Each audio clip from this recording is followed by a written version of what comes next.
To everyone from WHO headquarters here in Geneva. My name is Tariq, and I welcome you for our press conference on the outcomes of emergency committee meeting regarding the epidemic of Ebola Bundibugyo virus disease in Democratic Republic of the Congo and Uganda. Very warm welcome to everyone online, but also to journalists who are here in our press room with us. Both journalists who are accredited journalists at the UN in Geneva, but also journalists who came specifically for the ongoing World Health Assembly that is taking place this week here in Geneva, both in the UN at WHO building. I will introduce our speakers, and then we will open the floor to questions. We will be taking questions from the room first, and then also we'll take a few questions from journalists online. With us, we have, as always, Dr. Tedros, WHO Director General. We also have Dr. Mohamed Yacoub Janabi, who is our Regional Director for Africa. Dr. Chikwe Ghebreyesus is Executive Director of Health Emergencies Program for WHO. Dr. Marie-Rosaline Belizer is Regional Emergency Director and Incident Manager for this outbreak in our regional office for Africa. With us is also Dr. Abdirahman Mahmoud, Director for Health Emergency Alert and Response Operations. Anaïs Legon is a Technical Officer for High Threat Pathogens at the Health Emergency Program here in Geneva. We also have with us in the room Steve Solomon, our Principal Legal Officer, and Dr. Vasi Morty, who is lead at interim of Research and Development Blueprint. Online, we should have Professor Lucille Bloomberg, who is the chair of WHO IHR Emergency Committee on Ebola Bundibugyo virus disease outbreak. We also have Dr. Jean-Marie Ocrobello, who is a vice-chair of the WHO IHR Emergency Committee. We should also have our representative in the Democratic Republic of the Congo, Dr. Anne Ansia, and she should be also able to join and give us update from the field. With this, and we should also, let me not forget, we should have online Roberta Andreghetti, who is focal point for emergency health, for the Emergency Committee and International Health Regulations. With this, I'll give the floor to Dr. Tedros for his opening remarks. Thank you, Tariq. Thank you to our ACANU colleagues for joining us today in person, and to other members of the press online. Good morning, and hello to everybody, and thank you for joining us. Early on Sunday, I declared a public health emergency of international concern over an epidemic of Ebola disease in the Democratic Republic of the Congo and Uganda. This is the first time a Director General has declared a FIC before convening an emergency committee. I took this step in accordance with Article 12 of the International Health Regulations after consulting the Ministers of Health of DRC and Uganda, and in view of the need for urgent action. I determined that the situation was not a pandemic emergency, which is the new and highest classification under the amended international health regulations. After declaring the FIC, I immediately convened an emergency committee under the IHR, which met yesterday and agreed that the situation is a public health emergency of international concern, but is not a pandemic emergency. WHO assesses the risk of the epidemic as the high at the national and regional levels and low at the global level.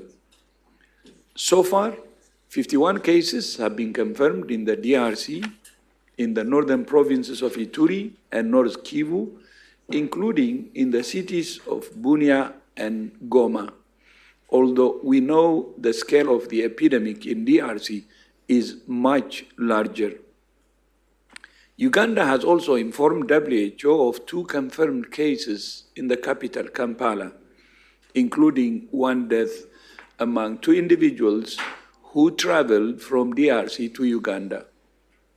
An American national who was working in DRC has also been confirmed positive and been transferred to Germany. There are several factors that warrant serious concern about the potential for further spread and further deaths. First, beyond the confirmed cases, there are almost 600 suspected cases and 139 suspected deaths. We expect those numbers to keep increasing, given the amount of time the virus was circulating before the outbreak was detected. Second, the epidemic has expanded with cases reported in several urban areas. Third, deaths have been reported among health workers, indicating healthcare-associated transmission. Fourth, there is significant population movement in the area. The province of Ituri is highly insecure. Conflict has intensified since late 2025, and fighting has escalated significantly over the past 2 months, with over 100,000 people newly displaced. The area is also a mining zone, with high levels of population movement that increase the risk of further spread. And fifth, this epidemic is caused by Bundibugyo virus, a species of Ebola virus for which there are no approved vaccines or therapeutics. In light of all these risks, I decided it was urgent to act immediately to prevent more deaths and mobilize an effective and international response. I would like to thank the government of DRC, the National Institute of Biomedical Research, the National Institute of Public Health, and the local health authorities in the affected areas for their leadership and cooperation. I also thank the government of Uganda for postponing the annual Martyrs' Day celebrations, which can attract up to 2 million people because of the risk posed by the epidemic. My thanks especially to His Excellency President Museveni for taking this action. WHO has a team on the ground supporting national authorities to respond. We have deployed people, supplies, equipment, and funds.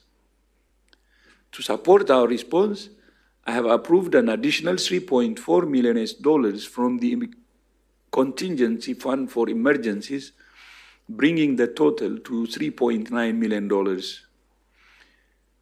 In the absence of vaccines and therapeutics, there are many other measures countries can take to stop the spread of the virus and save lives, which the Emergency Committee has outlined in its temporary recommendations.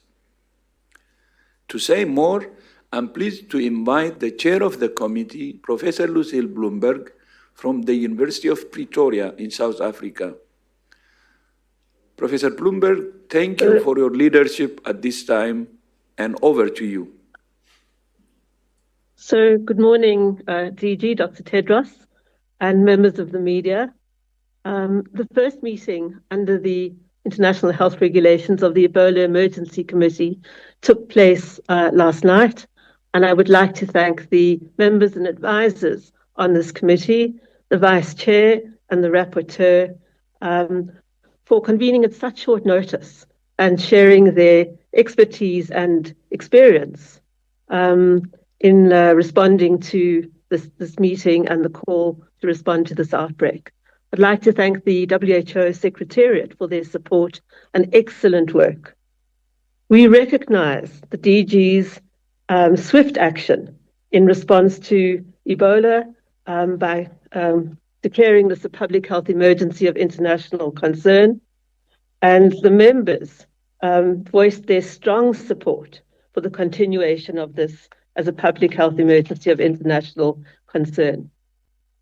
The committee was informed by input from the 2 countries currently experiencing Ebola outbreaks, the Democratic Republic of the Congo and Uganda, as well as the WHO Secretariat. We acknowledge the country's honesty and transparency and recognize the many activities in response to this outbreak. I would particularly like to applaud the excellent work of the research institutes in both the DRC and Uganda in rapidly identifying the strain as Bundibugyo through genetic sequencing. Our deliberations around recommendations were considered in the context of the many challenges of this outbreak, the scale of the outbreak, the less common Bundibugyo strain, for which there are no available specific drugs and vaccines, and diagnostics required are different to those that have been used in previous outbreaks of Ebola. The context of the outbreak in the Eastern DRC and the humanitarian crisis needs and security challenges, highly mobile population, close proximity to many borders, the need to protect healthcare workers, and the need to continue important other programs for diseases such as TB, malaria, maternal and child health are highly considered. The WHO and partners, and like to recognize Africa's CDC, have mobilized in support of existing rapid responses by the DRC and Uganda, together with many partners. However, resources, additional people, many resources, research and development of countermeasures is urgently required. The director, the DG has, I think, outlined the important traditional outbreak responses that need to be intensified. Surveillance, identification of contacts, the need for infection prevention and control, protection of healthcare workers and families is absolutely paramount, as well as protecting lives and livelihoods. We need to support the rapid development and research around countermeasures. And the resources required for this. The current situation and criteria for a public health emergency of international concern have been met, and we agree that the current situation does not satisfy the criteria for a pandemic emergency. The people in the area and those who respond need to be kept safe and allowed to be able to do what they need to do in a critical time such as this. I would like to acknowledge the unique role of the WHO in its convening and organizing power for responding to these outbreaks. The role of the media as an important partner in communicating is absolutely critical. I thank you. Thank you. Thank you so much, Dr. Bloomberg. And Tariq, back to you. Thank you very much, Dr. Tedros and Professor Bloomberg, for these initial words. We will now open the floor to questions, but just maybe to signal to everyone that unfortunately Dr. Anancia, who is our representative in Democratic Republic of the Congo, is not able to join us. So there are lots of hands already on the Zoom, but we will start with 3 questions from the room, and let's start with Catherine Fiancan. Thank you. Thank you so much, Tariq, and thank you to Dr. Tedros and his team for organizing this press conference on Ebola. My question is related to vaccines and drugs that could fight this form of Ebola. We've heard yesterday that the representative of WHO in Bunia spoke about 2 months in order to find identify a vaccine, and they spoke also about trials. So could you please elaborate on that and give us more details? Thank you so much. Thank you very much, Catherine. If it's just possible, just introduce yourself once you ask questions, so everyone knows. Catherine Fiancan, Bokonga, France 24. Thank you very much, Catherine. I think we can start with Dr. Morty, who is a lead acting lead for the research and development blueprint. Thank you for the question. So the R&D blueprint is fully activated to accelerate research and development for medical countermeasures in this context. We've been ongoing for many, many years through previous outbreaks. So as DG said, I would like to start before going into the R&D by saying that I think the important statement to make is that we must really scale up intensive care, patient referral pathways, and prepare for a fairly promising pipeline in terms of therapeutics. So there certainly is hope along the way. Clearly, we do not have any approved vaccines for Bundibugyo. So the question was about the pipeline for Bundibugyo. There is a RSV Bundibugyo vaccine. So this would be the equivalent of Ervebo, which would be specific for Bundibugyo. There are no doses of this which are currently available for clinical trial. So this needs to be prioritized as the most promising Bundibugyo candidate vaccine. The information that we have is that this is likely to take 6 to 9 months. Before that, there is another candidate vaccine that is being developed that is based on the ChAdOx1 platform, so the same platform that was the AstraZeneca vaccine, but with Bundibugyo as the insert. That is a collaboration between Oxford and the Serum Institute of India. They are manufacturing that as we speak, but there is no animal data to support that. And so it is possible that doses of that could be available for clinical trial in 2 to 3 months, but there is a lot of uncertainty about that, and it will depend on the animal data as to whether that is considered a promising candidate research vaccine for Bundibugyo. So that's what I would say about the pipeline now. Thank you. Thank you very much, Dr. Morty. Anaïs, would you like to add something? No, just to reiterate a very important point that Vassi made. Our priority right now is to help set up the platform, starting with safe and optimized treatment center, good patient referral pathway to ensure that every single suspected case can be early detected and cared for, while we are preparing for upcoming trial on promising candidate therapeutics. I think that's what is very important for everyone to remember, and this is being done as we speak. Thank you. Thank you very much, Anaïs. And Professor Bloomberg and Dr. Okwobele, if you want to come at any point, just please signal on Zoom, and we will give you the floor. Let me look again at the room. Rory, please.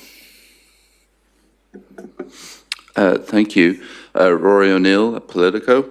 I was wondering if you could comment on the decision by the US to impose a travel ban on Uganda, DRC, and South Sudan, and whether you have any advice or recommendations for countries with more direct travel links to those countries on whether that would be an appropriate public health measure to take. Thank you. Thank you, Rory. Dr. Mahamoud, would you like to start? Thanks for that question. Well, WHO recommendation for a long time is evidence and science-based and solidarity. For some time, we know what works. What works is contact tracing, monitoring those contacts, isolation, and immediate referral. Give you an example, like Uganda has done an incredible amount of work in tracing all the contacts and putting them in an institution or home quarantine and monitoring them. So we encourage all contacts, and our recommendation, we'll hear from the emergency committee what the recommendations are. All contacts, all cases should not travel. So we would like to, all countries, and appreciate what they have done so far. That's the first step of defense in terms of a global health security. Second element, countries are doing point of exit screening. Both Uganda, DRC are already doing that. So in support of the activity done by Uganda and DRC and going in this humanitarian conflict area, supporting them is the best medicine for the entire world in support of solidarity of DRC. It's a complex, as DG said, hundreds of thousands displaced population, insecurity, travel restrictions. Countries have sovereign, they do their own risk assessment, but they do have to provide to us the justification and the rationale behind their mandates. And we are seeing more and more countries. But currently, our top priority is to work closely with DRC in ensuring all the contacts are traced and all the patients suspected are put in the clinical pathway in safe environment and with the best care provided. Thank you very much. Looking if anyone else would like to add something. If not, we will move to one more question from the room. Can I add something? I think it's important to remember and recognize how Ebola is transmitted. It requires direct contact with blood and body fluids of an infected person. So it's not casual contact. It's not airborne. I think we need to be aware of that. And this relates to travel restrictions, which are not supported under the IHR recommendations. And we've heard about contact tracing and quarantine of those.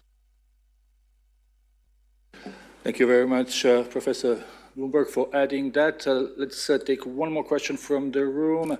Nina Larson.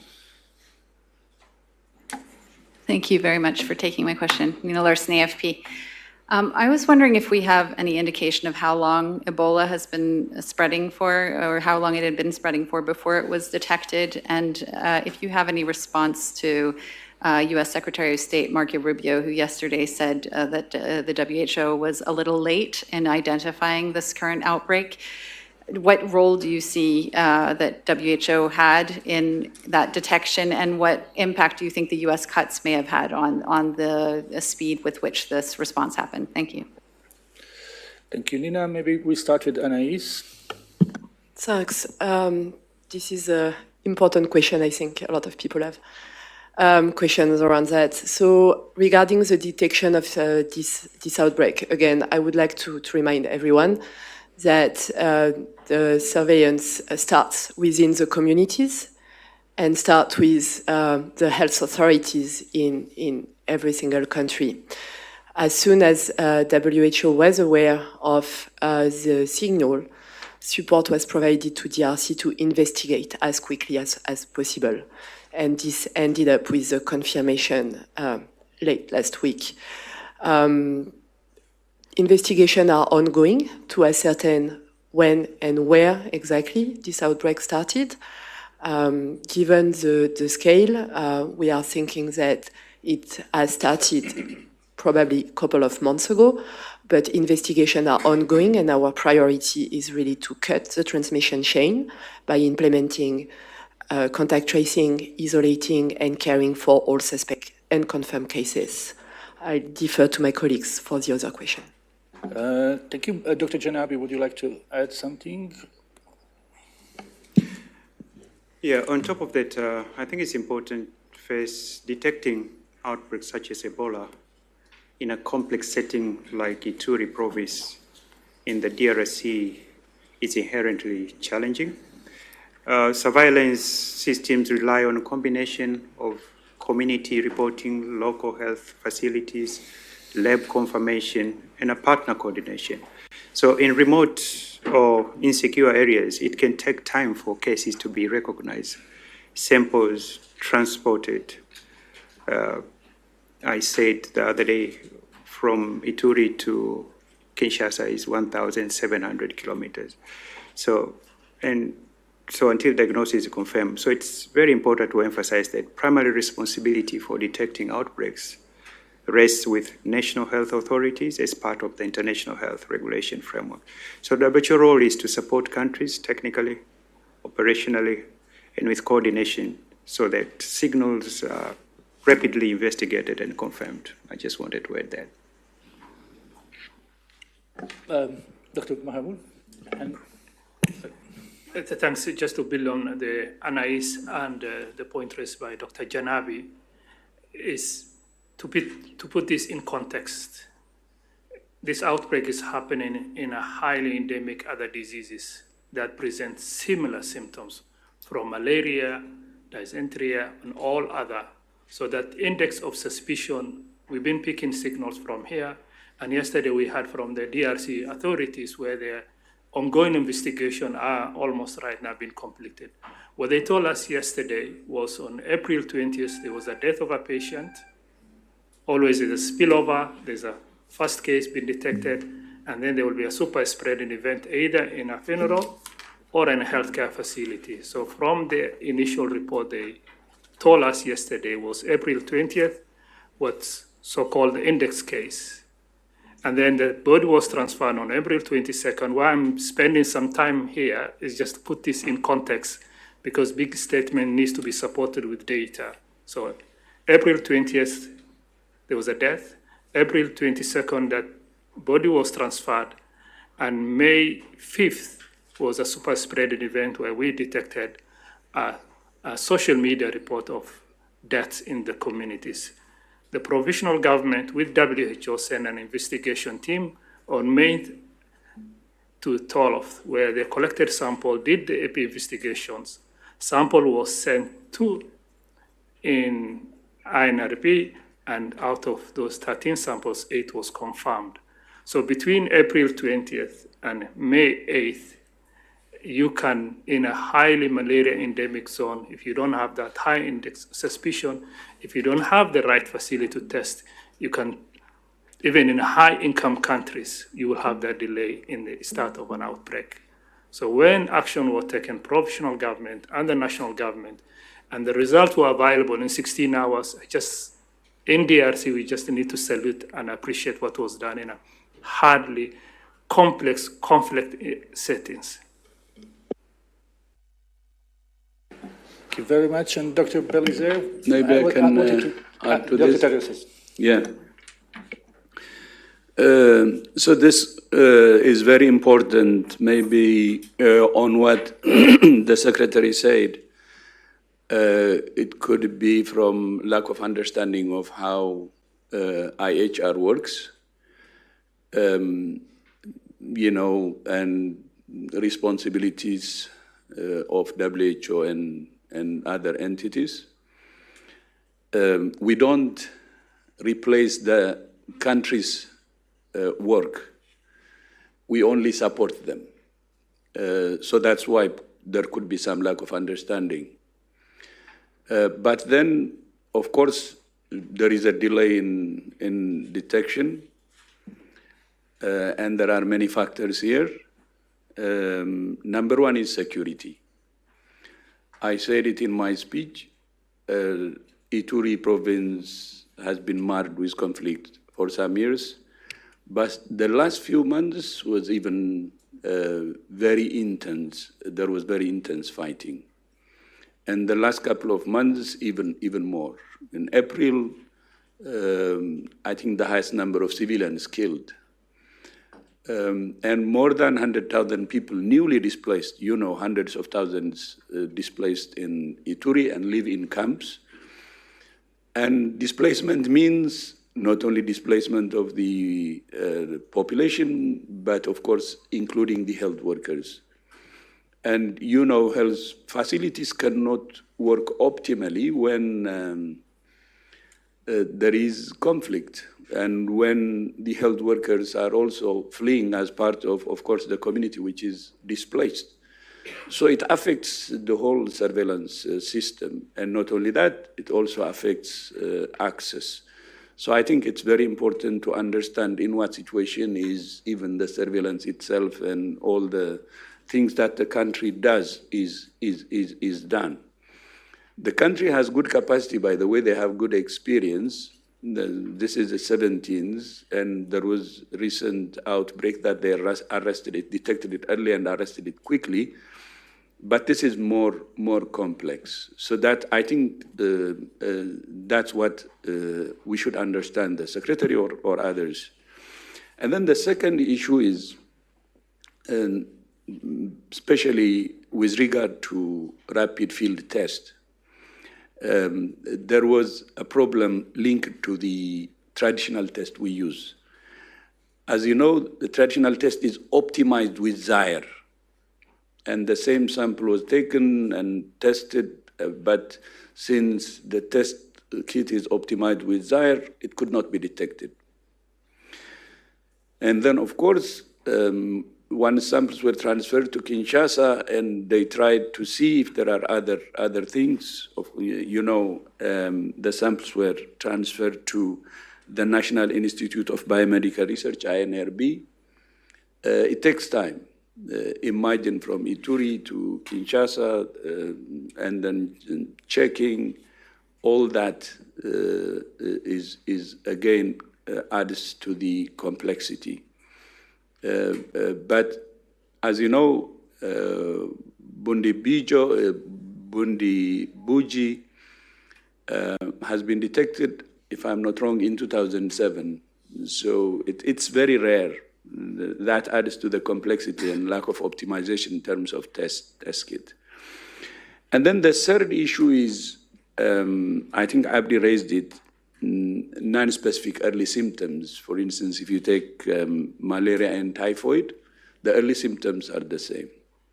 And the region is very endemic to those diseases. So the health workers, the early signs, they will associate it with malaria or typhoid, and they can't diagnose based on the symptoms. They may start treating. That also takes time. So it's very complex, and it's very difficult to follow a simplistic approach and say blame this or that. It's very difficult. But as far as we know, the country has capacity. They're trying their best, and they will do their best. But it's very important to understand the complexity, and before we conclude, bring all the factors into some kind of understanding of the complexity. It's not that simple. But from our side, we don't replace countries. This is the country's responsibilities, each and every country, but we support them. Thank you so much.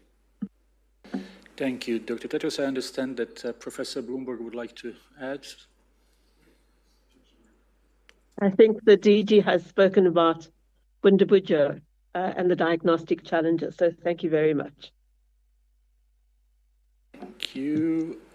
And I'm just looking if anyone else would like to say something. If not, let's go to journalists online, and we will start with Jennifer Rigby from Reuters. Jennifer? Hello, yes, thank you for taking the question and for laying out the challenges in detection. I appreciate that.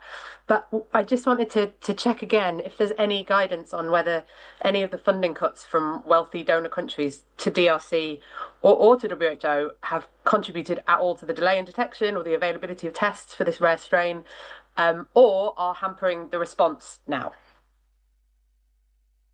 Thanks. I think it's a brief answer again. The way I answered earlier, we don't need to jump into conclusions before we understand the whole complexity. So it would be very difficult to associate it with funding alone. So I would be happy to look at this properly and understand what were the pitfalls, and of course learn from this and improve for the future. Thank you. Thank you, Dr. Tedros. Let's take two more questions from online, and then we will go back to the room. We have Janice Q from Bloomberg. Janice?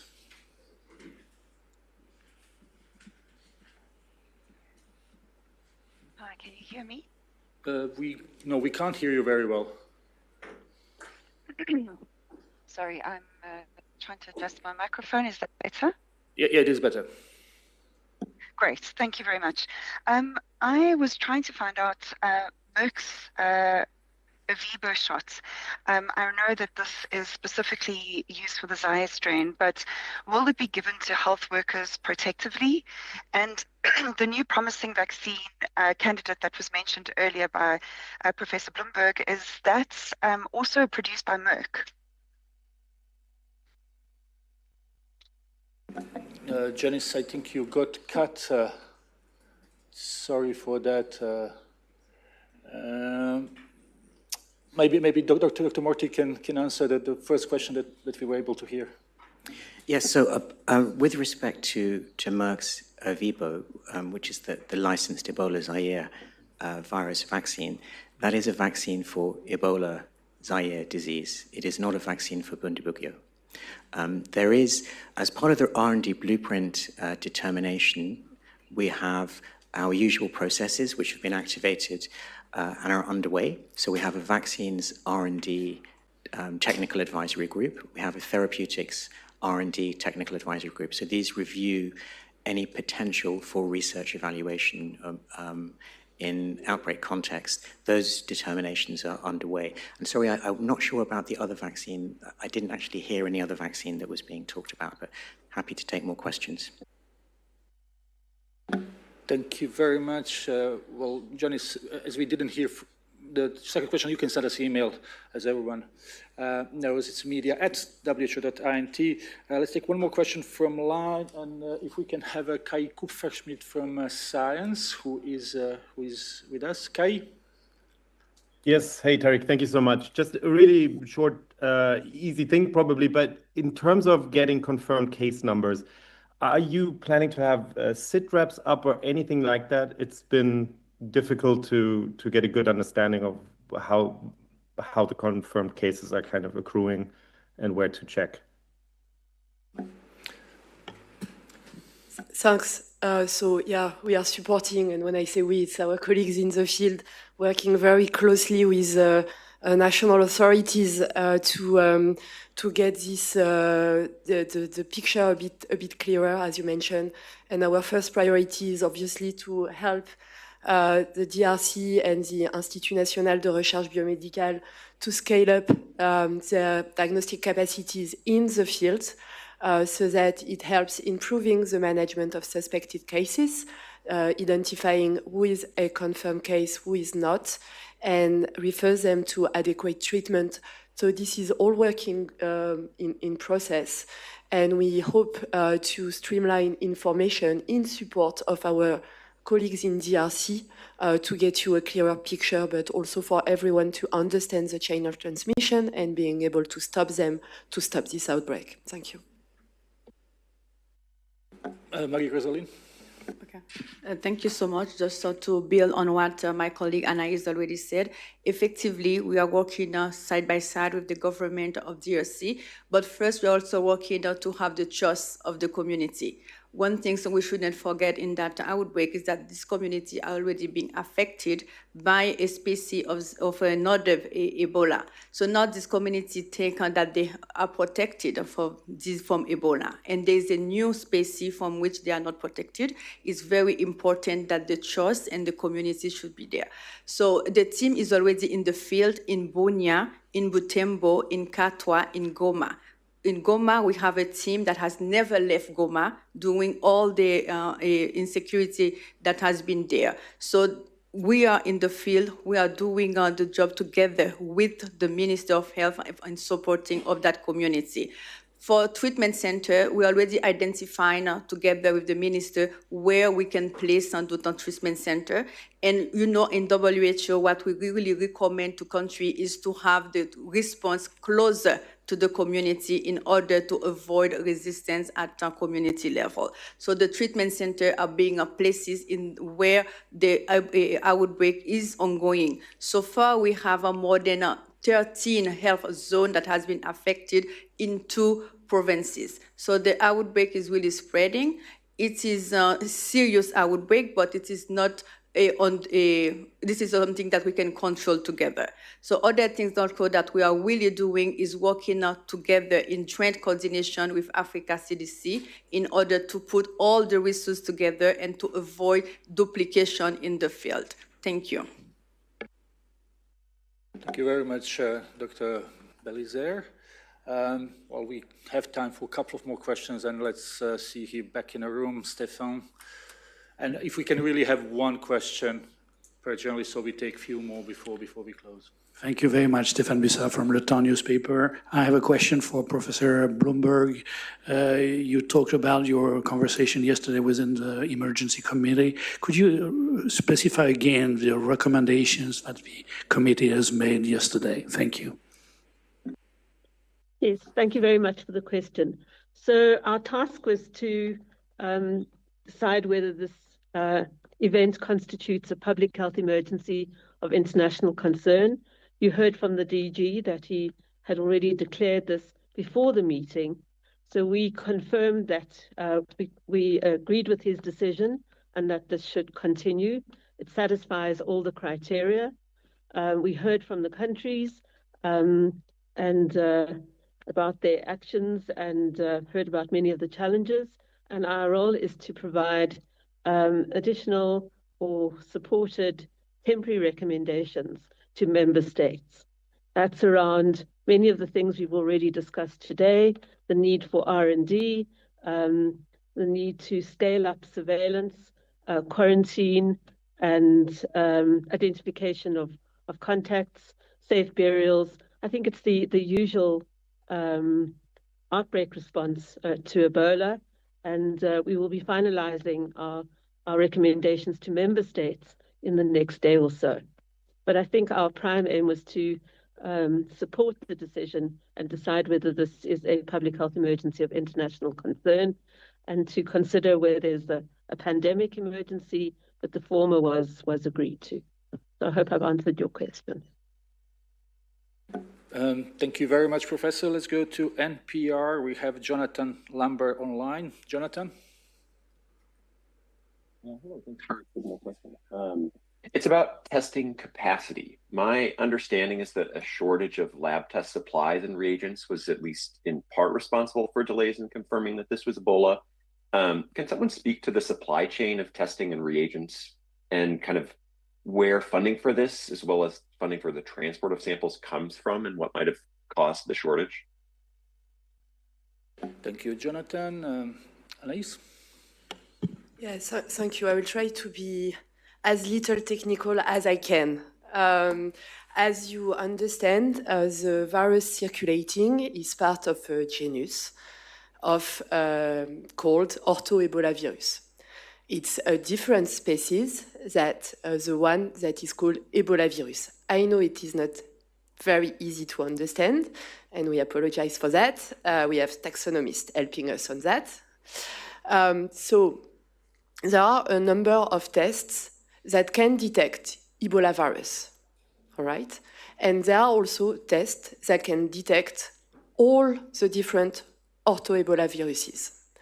But this is different type of test, requiring different type of capacities and platform for testing. In DRC, the reference national laboratory that is based in Kinshasa is equipped with the capacity to test for all filoviruses, so all ortho-Ebola viruses and all ortho-Marburg viruses.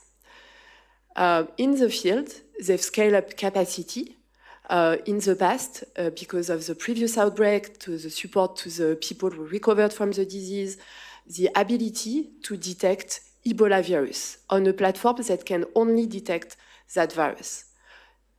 Now, we are working with INRB and other colleagues to look at different platforms, and there is a promising one, the one that is being used, and we are working very closely with INRB so that we can get good validation data that would be able to be close to patient PCR testing, able to detect Bundibugyo as well. So we are using, they are using two different types of platform to ensure that detection is timely enough. At the same time, they are scaling up, and I think Marie-Roseline, you will want to to complement that, along with a decentralized approach, bringing care to patients and to communities, it goes with the lab as well. It is critical that we reduce the delay. In terms of supplies, the conventional PCR I mentioned that is able to detect for all filoviruses, there is no supply of that. The manufacturer has been producing and orders are ingoing. Similarly to the other kit I mentioned. So for the time being, it's not a supply issue. We need to ensure that the right platform with the right data, obviously, arrives at the right place, and this is the work that is being done as we speak. Over. Dr. Ghebreyesus, would you like to add something, or Dr. Belizer? Thank you so much. In addition to what Anaïsa said, I want to ask another layer of complexity, which is the logistic and to transport this material from Kinshasa to Bunia. So for so many hours or day, we are waiting for flight to go, and the flight has been canceled day by day. Even today, our colleague of Africa CDC should have lead to Goma, and the flight has been canceled. I'm leaving today in order to join the team in the field tomorrow so we can go there together. So it is to say that this outbreak is happening in a very complex situation. Not only we have the insecurity, the trust with the community, we have also the logistic that is very important because we don't have other mean that to reach a Bunia that we live by airlift. So it's really important also that we share those kind of complexity. So regarding the supply, I think Gigi mentioned that the funding has been released as quick as 24 hours after the outbreak has been declared. So we also receive £1 million from FCDO, which we really say thank you because FCDO has been a partner who support a lot our work in the region. We also receive a fund from DG HERA. We also will be released $2 million from our regional emergency public fund that will be released to support. So the funding is coming, but now also when you have the supply, we need the logistic to be able in order to reach the field, which is very important. Thank you. Thank you, Dr. Ghebreyesus. Yeah, thanks for that. Just to connect some of the dots in many of the questions, whether it's around the laboratory itself, the supply chain, the request for CITREPs, they all lead to our absolute priority now is to identify all the existing chains of transmission. So this principle of identifying the chains of transmission is the same principle with every Ebola outbreak, and it's very important to get that right. And that's really where everyone is focused on at the moment, because that will then enable us to really define the scale of the outbreak and be able to provide, Kai, I think, ask for regular CITREPs, provide all of us the information we need both to manage the situation itself, which is then the priority, and then to scale the response in support of the excellent capacity that exists already in the DRC. We've been working with the Institut National Santé Publique, their new national public health agency, for a few years now, not only during outbreaks, but also in peacetime, to scale their capacity, to grow their capacity, collaborating with them. INRB is a well-known, world-renowned science establishment already, with a lot of capacity. My colleagues have referred to the challenges in logistics in the country, the humanitarian situation, the challenges with conflict. But between all of that, this is what we need to do. Now, the final point on this, on identifying chains of transmission, is the biggest lesson we've learned through all our Ebola responses is that we can't do this without prioritizing the community. So if we think that we are going to jump in there and solve all the problems, which is the instinct of many people working in this field, then we will not have learned the lessons of history. So the lessons are that irrespective of the pressure right now to go in, to do, to jump, that we have to work with the national institutions, the communities, the people. It is only through them and the confidence that we can build in them that we will be able to identify these cases, isolate them, identify the contact, isolate the cases, treat them, identify the cases, treat them, identify the contacts, isolate them. This is not possible without the community. So Yes, there's a lot of pressure for us to answer all the questions right now, but I also solicit a bit of patience as we figure out what is going on, what we need to do, and deliver an appropriate response for this to support the people and the government of the DRC. Back to you, Tariq. Thank you very much, Dr. Ghebreyesus. We are really approaching 12 o'clock, time we would have to stop. Let's take the last two very short questions from Jamie and from Laurent. So Jamie first, then Laurent, and very short and one question. Thank you very much. Dr. Ghebreyesus, you mentioned a question that I wanted to ask, but I just wanted to go back. So, Madame Legon, you said that earlier that you're thinking that this has started probably a couple of months ago, and I note that the number of suspected cases is continuing to grow. I think it was 500 yesterday. Today it's 600, you mentioned.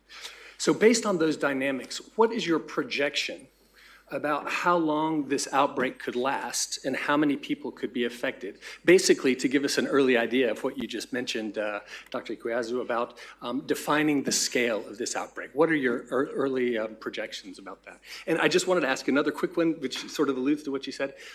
Infodemic and cultural disbelief came up from the WR yesterday. What do you do? We have a team on the ground around Bunia right now. What is being done locally to try to help address that infodemic, which is a term that Director General has used very often in the past, of course? Thank you for putting me in the spot. I'm not a modeler, so I will not be able to answer your question precisely. We know there are teams ongoing. There has been a couple of modeling studies that have been published. Again, currently our understanding is focusing on what we can do now, cutting the chain of transmission and helping communities, and I think I'll differ on what's being done to my colleagues. That being said, we will not wait for this virus. So we are already scaling up. And as things evolve in the field with the capacity to diagnose, with the capacity to isolate, with the capacity to care, we will get a better understanding of that. But right now, our priority is to focus on supporting affected communities with the full response capabilities as close as possible to them. And I'll defer to you, Marie-Roseline. And Dr. Janabi as well. So Dr. Janabi, then Dr. Balisek. Yeah, thank you. Maybe what I can top up regarding the trajectory, it is too early to provide any precise projection on duration or total numbers. However, experience tells us that trajectory will really depend heavily on how quickly we can scale up case detections, like my colleagues have said, isolation, community engagement, which Chikwe just mentioned, and infection prevention measures. So at this stage, I think that could be the best response. Okay, thank you. So we receive some modeling studies because we are working with some partners. One of them is the Imperial College of London, who just released some modeling studies. So based on that study, their estimation, we are talking about modeling. So they estimate that we can have two scenarios. One of them is between 400 to 800 cases, that could be.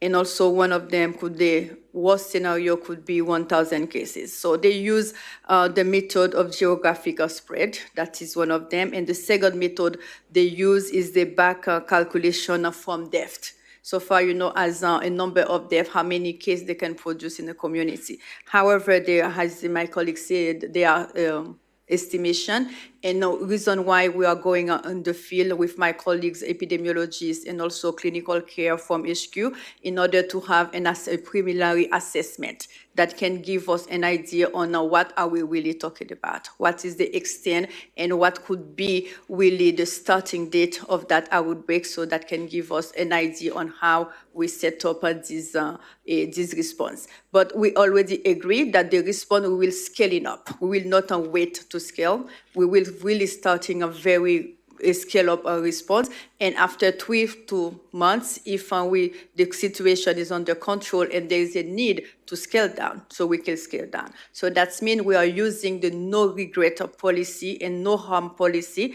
of the emergency response program in WHO to scale up that response as big as possible. Yeah, thank you. Thank you. And then let's have a last question. Laurent, please. Yeah, thank you, Laurent Siro, Swiss News Agency. DG, you mentioned the volatile security situation in the eastern part of the country. Do you call the M23 to reopen formally the Goma airport in order for supplies to get faster?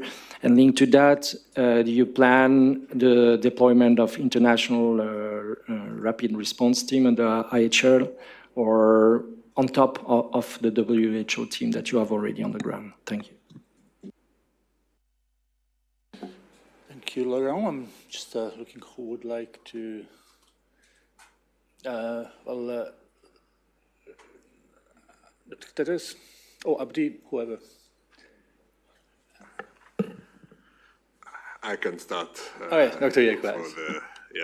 I'll take the second part of the question first on the deployment. We already have, firstly, we have a big WHO team already in the affected areas, like my Roslyn said, in almost all of them. They've been there. It's the reason, together working with the national authorities, that we understand there's an outbreak at the moment. And we've been scaling that up, supporting the national authorities too, to deploy their colleagues from Kinshasa to Bunia. In addition, we have a joint cross-WHO team already on the way from both the regional office and HQ, depending on skills that are needed and capacities needed, and we will scale that as required over the next few days continuously. Now, the principle of how we respond to outbreaks has changed significantly over the years. So we will work with the local communities, identify where they have gaps before we fly down any troops to go and save them. The whole principle of how we work has evolved a lot. We respect the capacity that they have built. We identify any gaps, we discuss that with them before we start thinking about who is to go. So that's exactly what has started happening from the very first day, and how we are responding to the needs on the ground. I'll let the DG respond to the opportunities to maybe discuss the airport and general access to the Eastern DRC. Yeah. As you know, the epicenter is Ituri, and of course, that's where the center is now. And colleagues have already traveled to Ituri, so there is no access issue. Based on how the disease spreads, if there is any access problem, then we will address it. But now we're focused in Ituri, since that's the epicenter. Bunia Airport, yeah. Just to add on the point about the international surge, I just want to recognize all the health clusters and the mission hospitals who have been providing cares. Yaoundé Medical Hospital, where we had our American doctors providing, was attacked in 2002, destroyed. This team were there, came back, stayed there. The history of Ebola has always been defined by mission hospitals because the love and the compassion they have. From 1976, it was Yambuku, and now the mission hospital there. Just I want to recognize that the healthcare depends a lot of health clusters who have been providing health service before Ebola, and they will continue to stay, and recognize all the faith-based who've been working in remote, difficult areas, providing care and health services to neglected and marginalized population. And Dr. Belizer, you would like to add final word? Just a last word to say that our team has never left Goma. We always have a team in Goma, and we always continue to provide our support to the population. And this is what we will continue doing, this outbreak in Goma. So we never left Goma doing all the insecurity happening. So we will continue staying to provide the security to the community we serve. Thank you. Thank you, Dr. Belizag, and thanks to all our speakers. This will bring our press conference to an end. We apologize to journalists who had their hands up online, also some journalists here who may have had more questions, but don't hesitate to contact us on media@who.int if we can assist you in any possible way. We will be sending the audio and video file of this briefing shortly to our media list. I give the floor to Dr. Tedros for his closing remarks. Thank you to all members of the press, especially Akanu, for joining us today.